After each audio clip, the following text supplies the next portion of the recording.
Hello guys, एक बार फिर से स्वागत है आपका मेरी इस नई वीडियो में। गाइस, आज की वीडियो में हम बात करने वाले हैं वर्क फ्रॉम होम, जो ऑनलाइन जॉब वगैरह हम सर्च करते हैं तो उसमें किस तरीके से हमारे साथ फ्रॉड होता है और उससे कैसे बचना है। और उसमें जो नोटिस आपको भेजते हैं वो लीगल है कि फेक है, क्या है, उसके बारे में कंप्लीट डिटेल जानेंगे। तो जिसके साथ भी ऐसा कुछ स्कैम होता है भाई, डरने घबराने की बात नहीं है। तो भाई वीडियो को कंप्लीट ज़रूर देखना। तो बिना किसी देरी के वीडियो को स्टार्ट करते हैं। गाइस, जैसा कि आपको पता है कि इंडिया में बेरोज़गारी को लेके बहुत ही ज़्यादा समस्या है। और जिस चीज़ का फ़ायदा ये कुछ फ्रॉड लोग उठाते हैं, जैसे कि ये लोग क्या करेंगे, कुछ एडवर्टीजमेंट डालेंगे। जैसे ये अपनी कुछ थर्ड पार्टी एप्लीकेशंस होती हैं, इंडीड और naukri.com, ये सारी जो एप्लीकेशंस होती हैं, हालांकि इस पे जॉब पोस्ट करने के लिए पैसे लगते हैं, 300-400 रुपये ऐसे कुछ चार्जेस लिए जाते हैं। अगर जैसे कि आपको एम्प्लॉय चाहिए तो आप क्या करेंगे कि उस प्लेटफॉर्म पे जाएंगे, और जब आप वहाँ पे क्या कहते हैं, रजिस्ट्रेशन करेंगे किसी भी न्यू जॉब के लिए, तो वहाँ पे क्या होता है कि चार्जेस लिए जाते हैं, 200-300 ऐसे कुछ चार्जेस लिए जाते हैं। तो उनके लिए कोई बड़ी बात नहीं है भाई, 200-300 रुपये दे देते हैं जब रिटर्न में उससे ज़्यादा मिलने वाला है स्कैम करके। तो कुछ इस तरीके से स्कैम करते हैं। अब देखो क्या करना है, जैसे कि अगर आप गए उन सभी एप्लीकेशन पे और आप जॉब ढूंढ रहे हैं कि ऑनलाइन वर्क के लिए या जो है वर्क फ्रॉम होम के लिए, इस तरीके से अगर आप जॉब ढूंढ रहे हैं, तो जैसे ही आपको कोई सामने ऐड दिखी, आपने उस पर क्लिक किया और उसके बाद जो है आपने अप्लाई कर दिया। अप्लाई करने के बाद क्या होता है, उधर से उस पर्सन का कॉल आएगा कि या व्हाट्सएप पे मैसेज करने के लिए आएगा। तो आपने व्हाट्सएप पे मैसेज कर दिया तो वो कुछ फॉर्म भेजेगा। तो वहाँ पे आपको नेम, मोबाइल नंबर, आधार कार्ड, पैन कार्ड, ये सारी चीज़ें फिलअप करनी रहेंगी, ये सारी डिटेल्स आपको भरनी रहेंगी। और यहाँ पे आधार कार्ड, पैन कार्ड की फ़ोटो भी ली जाती है, कुछ केस में मैंने देखा है। तो उसके बाद क्या होगा कि कहेंगे कि आपको डेली टाइपिंग का वर्क रहेगा, आपको इतना टाइप करना है और इतने पैसे आपको मिल जाएंगे इतनी देर के।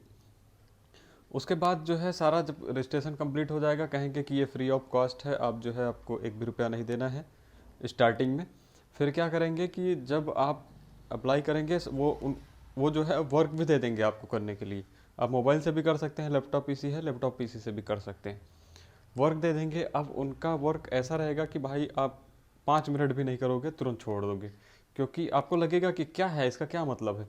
कुछ इस तरीके से कोडिंग वगैरह दे देंगे, जैसे कि हैज़ स्टार, फिर उसके बाद कुछ वर्ड रहेगा, फिर हैज़ स्टार, फिर मतलब अल्फ़ाबेट्स वगैरह कुछ दे देंगे उसमें डालने के लिए, जिसका कोई मतलब ही नहीं है। आपको पहले ही समझ में आ जाएगा कि इसका कोई सेंस नहीं है, ये फेक चल रहा है। ठीक है। तो आपने जैसे 2-4 दिन किया या उसी दिन सेम अगर आपने मना कर दिया, आपने मना कर दिया कि भाई हमें नहीं करना है, मुझे नहीं चाहिए आपके पैसे, तो क्या होगा कि उसके बदले में वो क्या करेंगे, उधर से मैसेज करेंगे कि आपका रजिस्ट्रेशन हुआ है, आपका कॉन्ट्रैक्ट साइन हुआ है, अगर आप नहीं करेंगे तो आपके खिलाफ़ केस हो जाएगा, और या तो आप इतने रुपए पे कर दीजिए, हम कोई भी लीगल एक्शन नहीं लेंगे। तो वो इतने रुपए में 5,000, 10,000, 20,000, 30,000 तक भी हो सकता है। ठीक है। इस तरीके से पैसे की डिमांड की जाती है। फिर उसके बाद इनका ब्लैकमेलिंग चालू हो जाता है आपको। ठीक है। थ्रेट्स आने चालू हो जाएंगे कि हम ये कर देंगे, वो कर देंगे। ठीक है, कुछ इस तरीके से आना चालू हो जाता है। उसके बाद भी क्या करेंगे, फिर आपको एक नोटिस भेजेंगे, लीगल नोटिस, फर्जी कुछ भी, पता नहीं कौन सा नोटिस रहता है, उसको एडिट करके आपका नेम एड्रेस डाल के आपको भेज देंगे नोटिस, आपको डराने के लिए कि आपके खिलाफ केस रजिस्टर हो जाएगा। ठीक है। फिर उसके बाद थोड़ी देर बाद जब आप नहीं डरते हैं, फिर आपको मैसेज आएगा कि आपका केस रजिस्टर हुआ है, ये है आपका एफआईआर नंबर, जो कि बिल्कुल फेक है, एफआईआर नंबर होता है, उसको कहीं भी चेक करोगे कुछ भी नहीं मिलेगा आपको। ठीक है। वो फेक एफआईआर नंबर होता है। उसके बाद जो है फिर कोई फर्जी पुलिस वाला बन के फ़ोन करेगा, कोई वकील फर्जी बन के मैसेज करेगा, इस तरीके से होता है। उसके बाद और किस तरीके से स्कैम होता है, जिसमें आप सेम प्रोसेस आप करते हैं, आप एप्लीकेशन पे जाते हैं, जॉब के लिए अप्लाई करते हैं, ये सारी चीज़ें करते हैं। ठीक है, ये सेम प्रोसेस हो गया। लेकिन यहाँ पे जो मैं आपको बताने चाह रहा हूँ, यहाँ पे रिस्क भी होता है, आपके अकाउंट से रिलेटेड, आपकी पर्सनल इन्फॉर्मेशन से रिलेटेड यहाँ पे रिस्क होता है। यहाँ पे रिस्क क्या होता है कि जब आप रजिस्ट्रेशन करते हैं तो सामने वाला क्या कहता है कि हम आपको एक ऐप का लिंक दे रहे हैं, जो कि हमारी कंपनी का ऐप है, उस ऐप को डाउनलोड कर लीजिए, डाउनलोड करने के बाद उसमें रजिस्ट्रेशन कीजिए, उसी में आपको वर्क करना है। ठीक है। इतना आपको करना है। फिर क्या होगा कि जब आप एप्लीकेशन को डाउनलोड करेंगे वो फ़ोन के सारे एक्सेस लेता है, सारी परमिशन अलाउ करनी पड़ती है उसमें, ठीक है। बहुत सारी सेंसिटिव परमिशंस होती हैं जिसको अलाउ करना पड़ता है। अलाउ करने से पहले फ़ोन वार्निंग भी देता है, फिर भी हम अलाउ कर देते हैं, कुछ लोग अलाउ कर देते हैं। और ये ज़्यादातर केस फीमेल्स के साथ में होता है, जितनी भी लेडीज़ होती हैं, इनको कहीं बाहर जाके जॉब करने के जैसे बहुत सारी इनकी प्राइवेसी होती है जो कि ये नहीं जाना चाहती बाहर, ठीक है। तो ये सोचती हैं कि हम घर से ही काम करें, तो इसी चीज़ का फ़ायदा उठाते हैं। तो फिर क्या होता है कि जब आप एप्लीकेशन डाउनलोड करेंगे, सारी परमिशन देंगे, तो वो अकाउंट, जो आपके फ़ोन में अकाउंट डिटेल रहती हैं वो सारी चीज़ें, और आपका क्रेडिट कार्ड, डेबिट कार्ड जो भी रहेगा, वो सारी इन्फॉर्मेशन उसी एक एप्लीकेशन से निकल जाता है। उसी एक एप्लीकेशन से सारी डिटेल निकलेगी और ओटीपी वगैरह सब कुछ उनको मिल जाएगा। आपके अकाउंट से पैसे खाली हो जाएंगे, आपको पता भी नहीं चलेगा। आपको एसएमएस जो आएगा वो भी इमिडिएटली डिलीट हो जाएंगे, वो भी आपको नहीं पता चलेगा। इस तरीके से स्कैम होता है, ठीक है। और मे भी हो सकता है कि वो जो आपकी एप्लीकेशन है वो जो एप्लीकेशन है उसमें अगर आपने अपना आधार कार्ड, पैन कार्ड, अपने केवाईसी किया, उस डॉक्यूमेंट के ज़रिए आपके नाम पे लोन ले लिया जाए और आपको पता भी न चले, आपका लोन चलता रहे। और ओवर ड्यू है तो आपके घर पे फ़ोन आए, रिकवरी एजेंट, ये सारी चीज़ें हो सकती हैं, ठीक है।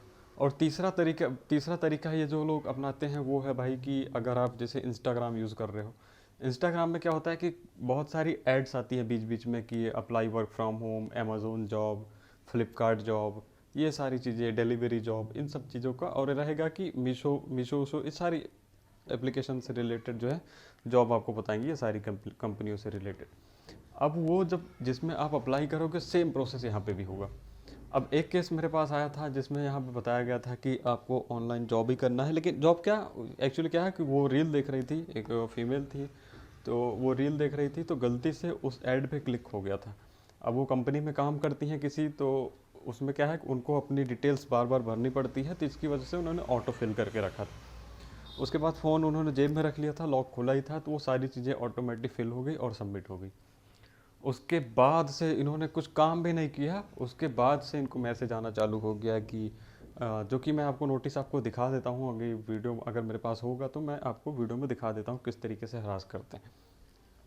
तो उसके बाद जो है क्या किया कि इन्होंने डराया धमकाया, तो उनका मेरे पास मैसेज आया कि सर मुझे ऐसा ऐसा नोटिस आया है, आप ये बताइए कि फ़ेक है कि लीगल है। तो मैंने सिंपली देख के बता दिया कि फ़ेक है। उसके बाद इन्होंने थोड़ा सा जो है, इनकी जो घबराहट थी वो कम हुई। तो फिर क्या हुआ कि वो पर्सन जो था, उस पर्सन ने एक किसी पुलिस वाले की बाइक लेके, पता नहीं क्या फेक स्टिकर लगा के रखा था, पता नहीं बाइक पे, सिविल ड्रेस मीन्स की जो अपनी खादी कलर की ड्रेसेस होती हैं, एक टी शर्ट और जीन्स पहन के वो बाइक से आया उनके एड्रेस पर। उनके एड्रेस पर जाने के बाद उनका नाम पूछा और गार्ड ने बताया कि वो यहाँ पे नहीं है। तो उसके बाद जो है वो वापस चला गया, ठीक है। इतना हुआ, फिर उसके बाद उसी पर्सन ने उसके घर पे किसी काम से जाके उनके फैमिली मेम्बर्स में किसी का नंबर लिया, उसके बाद फ़ोन करने लगा कि ऐसा ऐसा केस हुआ है, पैसा नहीं भर रही है, ऐसा ऐसा, ठीक है। फिर से उनका मेरे पास कॉल आया तो वो बताने लगी कि ऐसा ऐसा हो चुका है। तो मैं कहा ये फेक है, ये आपके साथ स्कैम किया जा रहा है और पैसा किसी को भी मत देना। हालांकि उनके साथ एक बार और हो चुका था जिसमें उनके अकाउंट से लगभग 17-18 हज़ार रुपये कट चुके थे। कुछ इस तरीके से स्कैम होता है। अब इनसे बचना कैसे है वो मैं आपको बता देता हूँ। देखो भाई, पहली चीज़ कि अगर आप किसी भी एप्लीकेशन में या किसी भी जॉब में, किसी भी कंपनी में अप्लाई कर रहे हो, पहली चीज़ तो आपसे पैसे नहीं लिए जाते हैं, ठीक है। आपसे पैसे नहीं लिए जाएंगे। और दूसरी चीज़ कि जो है, आप बहुत सारे तरीके हैं चेक करने की, जैसे कि आप उनके ऑफिशियल साइट पे जाके देख सकते हैं कि ये फेक है कि रियल है। उस पर मतलब क्या है कि जो भी फॉर्म फिलअप का आता है ऑप्शन, वो उनकी वेबसाइट पे ही आता है, ना कि कोई थर्ड पार्टी वेबसाइट से, तो उस पर आपको नहीं करना, ठीक है। एक ये तरीका हो गया। और दूसरी चीज़, किसी भी तरीके से आपको कोई भी एप्लीकेशन नहीं डाउनलोड करनी है। और परमिशंस का विशेष ध्यान देना कि परमिशन, अगर कोई सेंसिटिव इन्फॉर्मेशन आपसे ली जा रही है तो आपको बिल्कुल नहीं देना है, भले काम करो या ना करो, ठीक है, लेकिन कोई भी सेंसिटिव इन्फॉर्मेशन नहीं देना है। और रही बात कि अगर आप इस चीज़ में फंस चुके हैं और आपके पास नोटिस वगैरह आ रहे हैं, हरासमेंट आ रहे हैं, तो चुपचाप उनको ब्लॉक करो, मैसेज डिलीट करो और उनको अवॉइड करो। उसी में भलाई है भैया। नहीं तो जितना आप मैसेज देखोगे उतना ही आपको प्रॉब्लम होगी, उतना ही आप घबराएंगे कि ऐसा हो जाएगा, लेकिन ऐसा कुछ होता नहीं है, ठीक है। और एक तरीका ये लोग और निकालते हैं कि जो एप्लीकेशन आपने डाउनलोड की है जैसे, तो उसमें कॉन्टैक्ट्स की परमिशन लग जाती है। तो कॉन्टैक्ट्स की परमिशन जाने के बाद जो भी आपके फ़ोन बुक में कॉन्टैक्ट्स रहेंगे उनको फ़ोन कर करके हरास करते हैं कि इस कंपनी में इन्होंने जॉब के लिए अप्लाई किया था और इन्होंने छोड़ दिया, तो ये जो है पैसे नहीं दे रहे हैं।